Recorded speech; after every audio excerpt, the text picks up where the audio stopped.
नमस्कार, आपका स्वागत है सच बोलता पत्रकार में। जिस तरह से हमारे इस कार्यक्रम को लगातार लोकप्रियता मिल रही है। नमस्कार, मैं अमित और आप देख रहे हैं हंगामा टाइम्स पर सच बोलता हुआ पत्रकार। हम आपको आज रूबरू कराने जा रहे हैं बिहार के चुनाव से, और सच बोलने वाला पत्रकार बोलेगा सच्चाई बिहार के विकास की, जहां आपको बताएगा कि किस तरह से बिहार में किसकी सरकार होनी चाहिए, पत्रकार के दृष्टिकोण से क्या होना चाहिए। इस पत्रकार से जानते हैं सिराज साहिल जी से कि क्या दृष्टिकोण है उनका बिहार चुनाव के ऊपर। तो बताइए। मैं आपसे ये कहना चाहता हूं कि बिहार में जो विधानसभा चुनाव हो रहे हैं, बिहार में जो विधानसभा चुनाव हो रहे हैं उसमें एनडीए के तहत मुख्यमंत्री नीतीश कुमार और भारतीय जनता पार्टी का गठबंधन है, और उसमें रामविलास पासवान की पार्टी, लोक जनशक्ति पार्टी के साथ और छोटे मोटे दल भी शामिल हैं।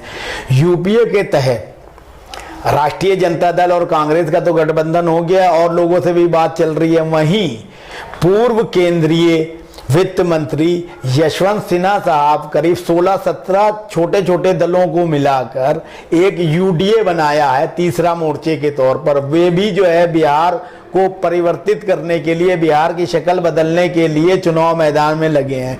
सबके अपने अपने दावे हैं, सबकी अपनी अपनी जो है प्रतिष्ठा दांव पे लगी है। भारतीय जनता पार्टी और जनता दल यूनाइटेड के अध्यक्ष और वर्तमान मुख्यमंत्री नीतीश कुमार की इस बार कड़ी परीक्षा होना है। लेकिन यदि यूपीए और यूडीए ने ठीक से प्रत्याशियों का चयन नहीं किया तो इस बार भी एनडीए जो है बाजी मार ले जाएगा, भले ही नीतीश कुमार के शासन से वहां की जनता त्रस्त क्यों ना हो।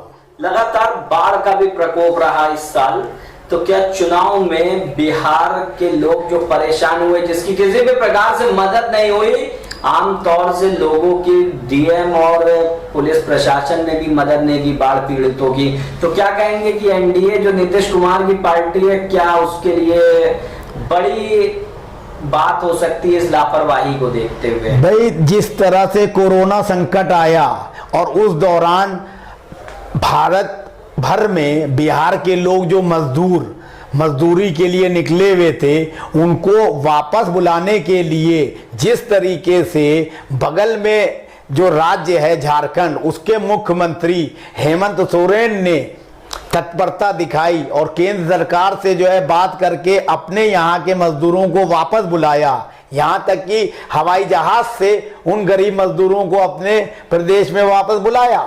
लेकिन नीतीश कुमार ने बिहार के जो मजदूर थे उनको आने से रोक दिया, ये कहकर कि जब तक के गृह मंत्री अमित शाह और केंद्र सरकार इजाजत नहीं देगी, हम आपको जो है बिहार में घुसने नहीं देंगे।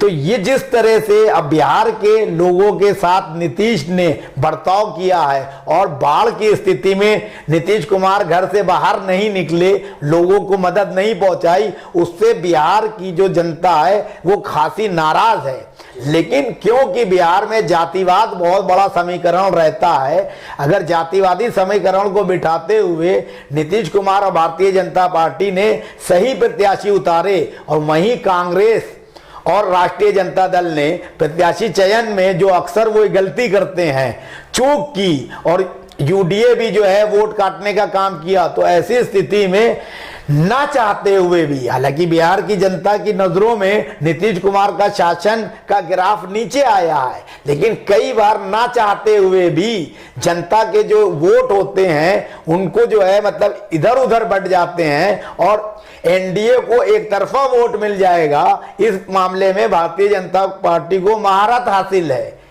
तो वैसी स्थिति में नीतीश कुमार और भारतीय जनता पार्टी की सरकार दोबारा बन सकती है। लेकिन एक पत्रकार होने के नाते मेरा यह मानना है कि किसी भी राज्य में सत्ता का परिवर्तन हर 5 साल में हो जाना चाहिए, क्योंकि लगातार एक ही दल को सत्ता सौंपने से उसमें घमंड आ जाता है और वो जनता की उस तरह से सेवा नहीं कर सकती है। क्या लगता है इस चुनाव में बिहार में कौन सी सरकार बनने की संभावना है?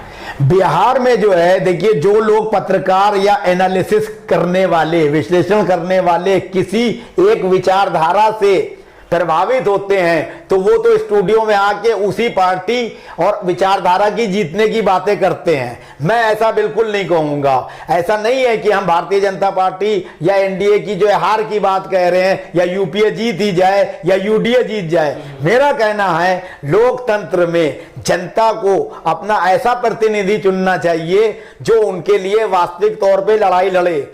मैं ये कहना चाहता हूं कि जहां पे अगर भारतीय जनता पार्टी के प्रत्याशी खड़े हैं एनडीए के तहत और यूपीए के तहत राजद या कांग्रेस का खड़ा है, यूडीए के तहत यशवंत सिन्हा साहब के नेतृत्व में खड़ा है, एक सीट पे तीनों गठबंधन के प्रत्याशी हैं।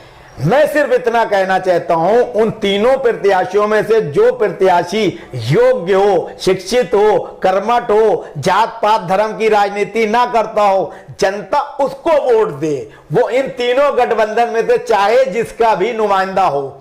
ये ना सोचे कि पूर्ण बहुमत की सरकार लाना है। पिछली बार भी तो नीतीश कुमार और तेजस्वी यादव साथ में लड़े थे, क्या वो 5 साल तक साथ रह पाए? जनता को ये सोचना चाहिए, वो नहीं रह पाए। नीतीश कुमार ने तेजस्वी का साथ छोड़ के भारतीय जनता पार्टी से हाथ मिला लिया और आगे सरकार बनाई।